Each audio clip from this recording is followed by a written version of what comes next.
जय शिव शंकर। नमस्कार। आगे बढ़ने से पहले मैं आपको बताना चाहूँगा, अगर आपने हमारे चैनल को सब्सक्राइब नहीं किया है तो प्लीज़ सब्सक्राइब के बटन पर क्लिक करके हमारे चैनल को सपोर्ट कीजिए, ताकि हम आप तक आगे भी नए विषय, धार्मिक ग्रंथों से जुड़ी जानकारियाँ व अन्य सुविचार पहुँचा सकें। तो आज बात करते हैं चाणक्य के विषय में। चाणक्य कहते हैं, जीवन में कुछ व्यक्ति ऐसे होते हैं जिनसे हमें सदैव सावधान रहना चाहिए। वे कहते हैं, लोभी व्यक्ति को धन का लालच देकर अपने वश में किया जा सकता है।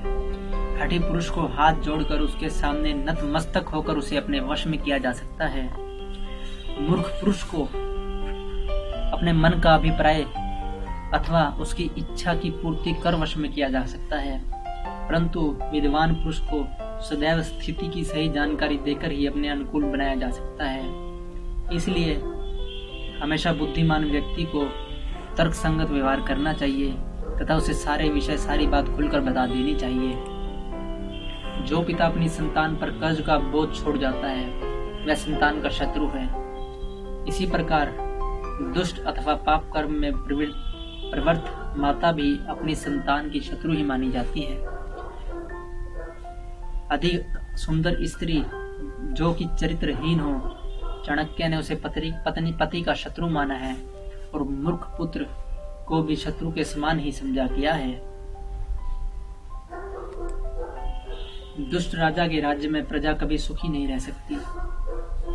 दुष्ट और नीच व्यक्ति से मित्रता करने पर भी कल्याण नहीं हो सकता। दुराचारिणी स्त्री को पत्नी बनाने से गृहस्थ का आनंद और संभोग सुख की प्राप्ति कभी नहीं हो सकती।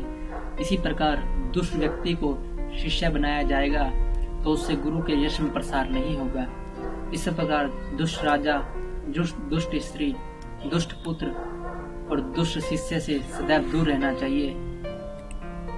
यदि शत्रु अपने से अधिक बलवान हो तो उसके साथ विनय और दुष्ट शत्रु को बल के प्रयोग द्वारा ही वश में किया जा सकता है।